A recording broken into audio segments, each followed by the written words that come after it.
Bonsoir à vous tous et bienvenue à notre étude biblique du mercredi soir. Bienvenue à notre temps ensemble dans les Écritures du Seigneur. Ce soir, nous voulons considérer la bénédiction de la prophétie biblique. La bénédiction de la prophétie biblique. La bénédiction pour le croyant d'avoir les détails prophétiques de la parole de Dieu à la portée de la main. La bénédiction de pouvoir consulter cet aspect du manuel de vie qui nous guide quant à l'avenir, qui nous rappelle que nous ne sommes que des étrangers et voyageurs dans ce monde, jusqu'à ce que le royaume de Dieu soit établi ici-bas. J'aimerais qu'on puisse chercher cette déclaration de bénédiction pour l'Église de Jésus-Christ dans le livre de l'Apocalypse au chapitre 1. Le livre de l'Apocalypse au chapitre 1. Des auteurs nous disent « Quelle bénédiction spéciale accompagne celui qui lit ou entend la prophétie apocalyptique de ce livre en vue de conserver les choses qui lui sont contenues. Quelle bénédiction spéciale la parole de Dieu nous présente ici, d'après les commentateurs Jamieson, Fawcett et Brown. » Apocalypse chapitre 1, à partir du verset 1. On nous dit « Révélation de Jésus-Christ » que Dieu lui a donné pour montrer à ses serviteurs les choses qui doivent arriver bientôt, et qu'il a fait connaître par l'envoi de son ange à son serviteur Jean, lequel a attesté la parole de Dieu et le témoignage de Jésus-Christ, tout ce qu'il a vu. Heureux ou béni, celui qui lit, et ceux qui entendent les paroles de la prophétie, et qui gardent les choses qui y sont écrites, car le temps est proche. Dans l'introduction de ce livre apocalyptique, l'Esprit de Dieu pousse Jean à décrire la bénédiction que Dieu offre à ceux qui vont prendre au sérieux son contenu, à ceux qui vont étudier ces éléments prophétiques sur l'avenir, qui vont garder ces vérités importantes dans leur cœur pour leur permettre d'avoir une espérance sanctifiée quant au futur. Mais ce n'est pas seulement dans l'introduction du livre apocalyptique qu'on voit cela, aussi on le retrouve dans la conclusion de sa révélation particulière. Regardez dans Apocalypse chapitre 22, le dernier chapitre de la Bible. Apocalypse chapitre 22. Dans le premier chapitre, puis dans le dernier chapitre de ce livre, et nécessairement de la Bible, on voit aussi cette bénédiction, verset 6. « Et il me dit, ces paroles sont certaines et véritables. Et le Seigneur, le Dieu des esprits des prophètes, a envoyé son ange pour montrer à ses serviteurs les choses qui doivent arriver bientôt, les choses certaines et véritables. Et voici, je viens bientôt, heureux ou béni, celui qui garde les paroles de la prophétie de ce livre. » La prophétie biblique est importante pour le croyant. Le contenu prophétique des Écritures est vital pour sa foi et pour son espérance. 8300 des 32 000 versets de la Bible avaient un contenu prophétique. Puis on voit l'importance de la prophétie dans les Écritures. Et les chrétiens ne doivent pas altérer le plan de Dieu concernant son message prophétique qui est tellement important. En fait, on termine la Bible en mettant une mise en garde contre ça. Regardez au verset 18, toujours dans le chapitre 22. Au verset 18, « Je le déclare à quiconque entend les paroles de la prophétie de ce livre. Si quelqu'un y ajoute quelque chose, Dieu le frappera des fléaux décrits dans ce livre. » Est-ce que vous pensez que la prophétie biblique, c'est important pour le Seigneur? J'aimerais vous dire que oui, c'est important, et il le manifeste clairement ici. Verset 19. « Et si quelqu'un retranche quelque chose des paroles du livre de cette prophétie, Dieu retranchera sa part de l'arbre de la vie et de la ville sainte décrit dans ce livre. Celui qui atteste ces choses dit, « Oui, je viens bientôt. » Amen. Viens, Seigneur Jésus, Jean s'exclame à la lumière de la prophétie biblique. Que la grâce du Seigneur Jésus soit avec vous tous. On voit ici que le message prophétique dans son entièreté doit être accepté et propagée par l'Église chrétienne, une Église fidèle au Seigneur. C'est une lampe cruciale pour des enfants de Dieu que le Seigneur veut que l'on respecte de tout cœur. Un auteur nous dit, d'un côté, une invitation est adressée à ceux qui veulent l'écouter en parlant de la prophétie, et de l'autre, un avertissement est adressé à ceux qui rejettent la révélation de ce dernier livre de la Bible. Un double avertissement est donné contre toute addition ou soustraction de sa révélation. Combien sera grand le jugement de ceux qui méprisent ce livre, niant ainsi qu'il s'agisse de la parole inspirée de Dieu. Rejeter la parole de Dieu, c'est rejeter Dieu lui-même. Et ceux qui nient ses promesses de bénédiction et soustraient à ses vérités recevront son jugement particulier, comme nous le rappellent les docteurs Walvoord et Zuck. Vous savez, c'est pourquoi j'ai bien de la difficulté avec les pasteurs et les enseignants évangéliques qui rejettent les portions prophétiques des Écritures. J'aimerais vous dire, ils existent dans nos milieux. J'ai de la difficulté parce que je ne voudrais pas être à leur place, alors qu'ils privent les croyants de cette lampe si importante dans les derniers temps, si importante pour notre foi, si importante pour notre compréhension de ce qui se passe autour de nous. Regardez comment Pierre décrit cette importance dans 2 Pierre, chapitre 1. La deuxième épître de Pierre au chapitre 1. Puis après avoir vu cette introduction, j'aimerais qu'on revienne dans Apocalypse chapitre 1. J'ai 3 choses à vous montrer rapidement qui sont importantes d'après le texte biblique. Mais dans 2 Pierre chapitre 1 au verset 16, Pierre dit « Ce n'est pas en effet, en suivant des fables habilement conçues, que nous vous avons fait connaître la puissance et l'avènement de notre Seigneur Jésus-Christ en parlant de sa première venue, mais c'est comme ayant vu sa majesté de nos propres yeux, car il a reçu de Dieu le Père honneur et gloire, quand la gloire magnifique lui fit entendre une voix qui disait « Celui-ci est mon Fils bien-aimé, en qui j'ai mis toute mon affection. » Et ça s'est produit sur le mont de la transfiguration. Quand Jésus s'est métamorphosé, quand il a révélé sa vraie nature céleste aux yeux de ses 3 disciples principaux, de son cercle intime parmi les apôtres. Puis là, il dit, on a vu cela, on a rendu témoignage de cette grande révélation-là. Et nous avons entendu cette voix venant du ciel, lorsque nous étions avec lui sur la sainte montagne. Puis là, remarquez le verset 19. Et nous tenons pour d'autant plus certaines, d'autant plus fiables, solides, dignes de confiance, la parole prophétique au-delà de leur expérience apostolique sur le mont de la transfiguration. Il dit le message prophétique de Dieu est encore plus important. Il dit à laquelle vous faites bien de prêter attention. Comme une lampe qui brille dans un lieu obscur. On parle de la parole prophétique ici. Jusqu'à ce que le jour vienne apparaître jusqu'au retour du Seigneur et que l'étoile du matin se lève dans vos cœurs. En d'autres mots, on devrait porter attention à la prophétie pour nous guider jusqu'au retour du Seigneur. Sachant tout d'abord vous-même qu'aucune prophétie de l'Écriture ne peut être un objet d'interprétation particulière, singulière, sans considérer le restant des Écritures, car ce n'est pas par une volonté d'homme qu'une prophétie a jamais été apportée, mais c'est poussé par le Saint-Esprit que des hommes ont parlé de la part de Dieu. Puis il dit, à cause que ça vient de l'Esprit, c'est inspiré de Dieu, comme ça devrait être important, comme cette lampe-là dans notre vie pour nous guider dans les derniers temps. Voulons-nous être bénis dans notre marche chrétienne? Voulons-nous être bénis dans les voies du Seigneur?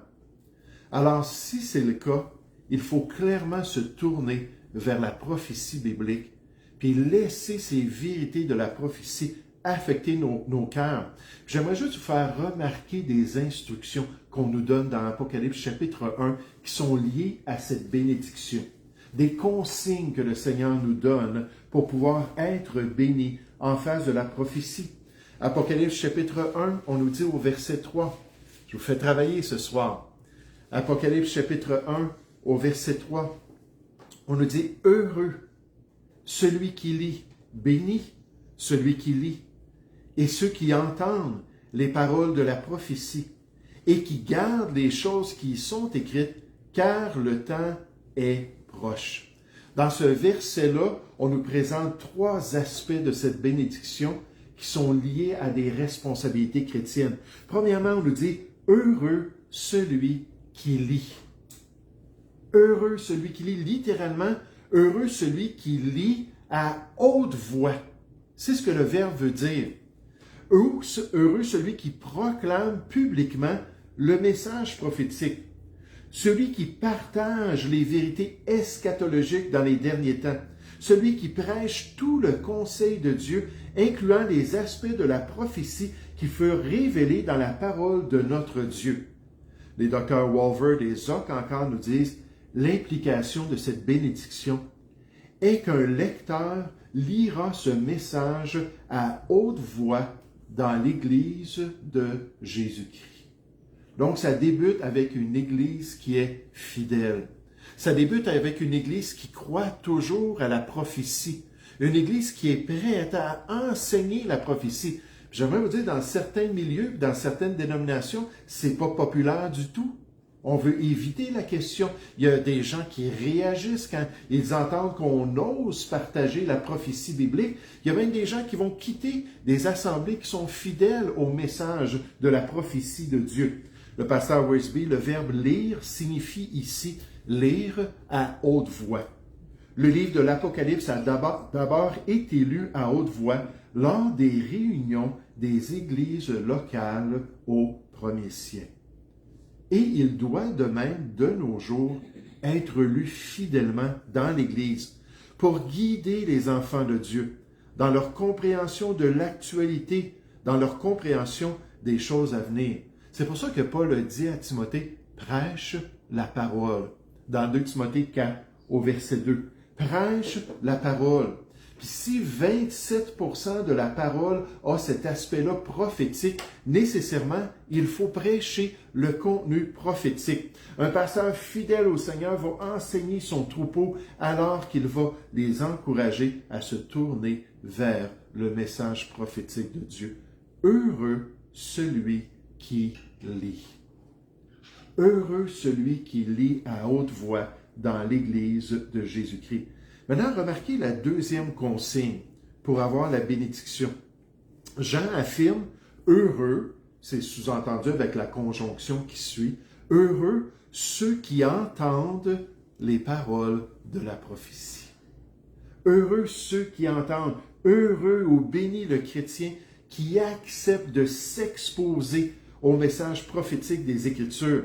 Heureux ou béni l'enfant de Dieu qui assiste fidèlement dans une assemblée qui va partager tout le conseil de Dieu, qui va choisir un endroit pour se rassembler avec d'autres croyants qui veulent apprendre de la révélation prophétique du Seigneur pour avoir à leur disposition cette lampe qui va toujours briller dans ce lieu obscur de leur marche avec Dieu.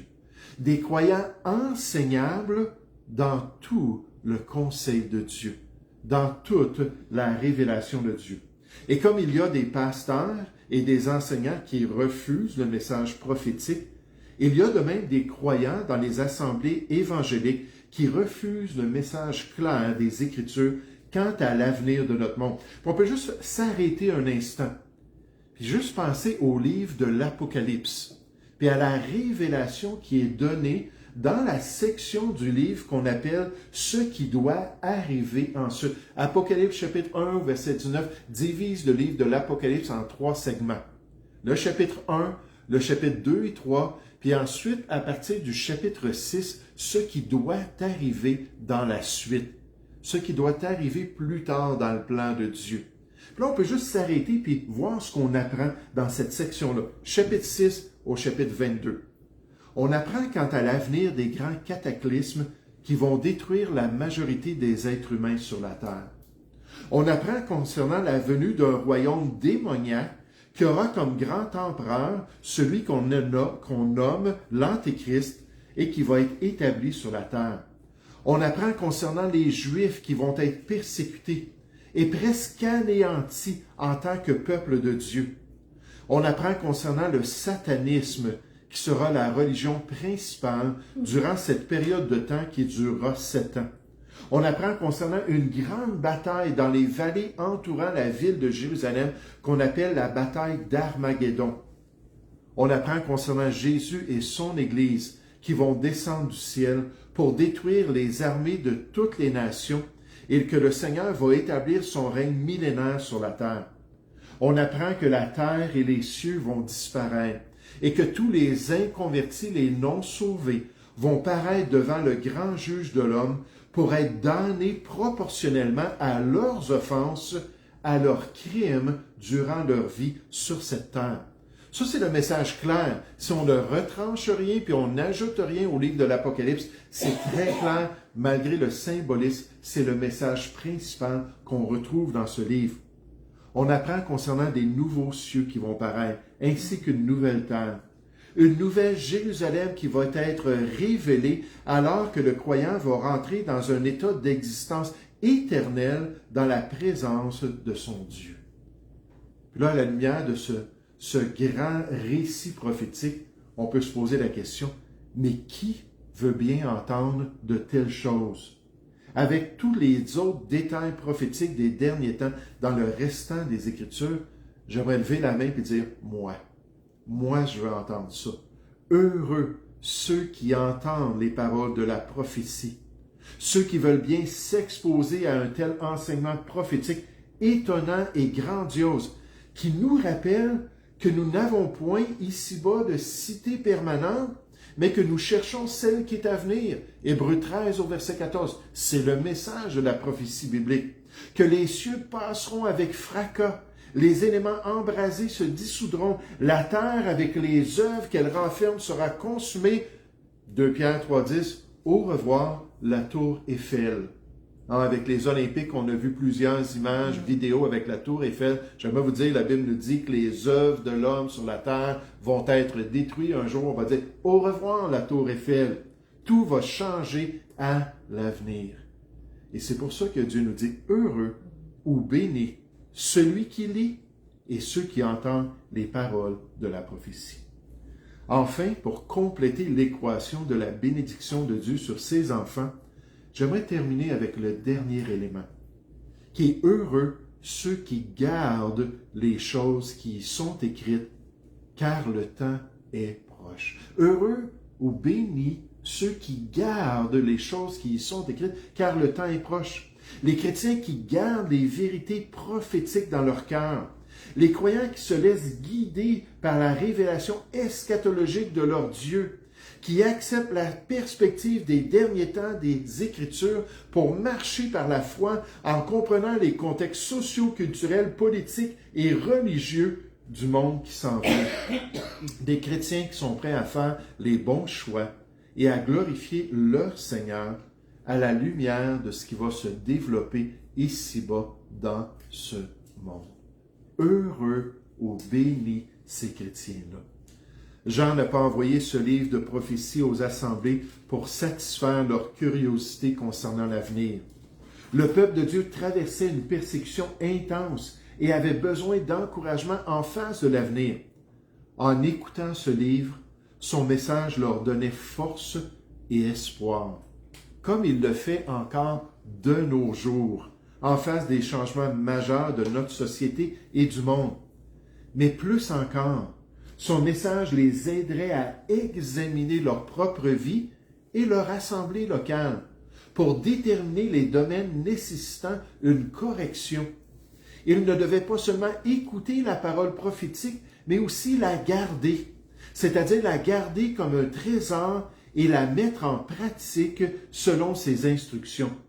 La bénédiction viendrait non seulement en l'écoutant, mais encore plus en la mettant en pratique, d'après le pasteur Warren Wiersbe, en s'attachant aux choses d'en haut. Colossiens 3, versets 1 et 2. En servant le Seigneur de tout cœur jusqu'à son retour, 1 Corinthiens 15, verset 58, malgré les ténèbres qui nous entourent. En résistant aux forces maléfiques qui englobe de plus en plus notre monde, Éphésiens 5 au verset 11, alors que Dieu nous donne sa grâce pour accomplir sa volonté. Et le tout à la lumière de cette lampe merveilleuse que le Seigneur nous a donnée dans les derniers temps. Pierre a dit à l'Église à son époque, puisque tout cela est en voie de dissolution. Il parle du monde, il parle de la création de l'univers qui va se désintégrer, qui va disparaître. Puisque tout cela est en voie de dissolution, Dieu nous le dit, ça s'en vient, combien votre conduite et votre piété doivent être saintes. Attendez et hâtez l'avènement du jour de Dieu, jour à cause duquel les cieux enflammés se dissoudront et les éléments embrasés se fondront, mais nous attendons selon sa promesse qui vient du texte prophétique. Nous attendons de nouveaux cieux et une nouvelle terre où la justice habitera. C'est pourquoi, bien-aimés, à la lumière de la prophétie, en attendant ces choses, appliquez-vous à être trouvés par lui sans tache et irréprochables dans la paix. 2 Pierre 3, versets 11 à 14. Et c'est exactement ce que le message prophétique peut nous aider à faire pour nous préparer à la venue de notre Sauveur.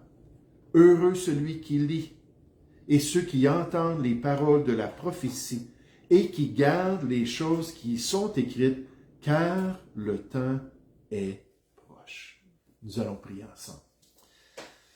Merci Père Céleste ce soir pour cette belle introduction du livre de l'Apocalypse, Seigneur. Et comme c'est excitant ensuite de continuer la lecture dans le restant du chapitre 1, dans les chapitres 2 et 3, en voyant les promesses faites aux chrétiens des 7 églises de l'Asie mineure, dans la vision du chapitre 4 et 5 qui nous rappelle l'enlèvement de l'Église lorsqu'on va être dans la gloire et dans la présence de notre Dieu. Et à partir du chapitre 6 jusqu'à la fin du chapitre 22, tous ces détails d'une transformation extrême qui va se produire premièrement par un règne ténébreux sur la terre, puis ensuite un règne plein de lumière, alors que Christ va établir son royaume, pour ensuite voir la disparition de la première création, la venue de la seconde création, avec l'élimination, Seigneur, de tous les inconvertis qui vont s'en aller dans leur lieu de tourment éternel. Et ce règne et cette expérience de gloire pour toute l'éternité avec notre Dieu. Seigneur, tu nous as donné les grandes lignes, tu nous as donné les grands points, tu nous as partagé les acteurs des derniers temps, les pions dans l'échiquier, Père, de ton plan prophétique. Et à travers tout ça, tu nous dis de nous préparer, de nous assurer d'être irréprochables devant toi.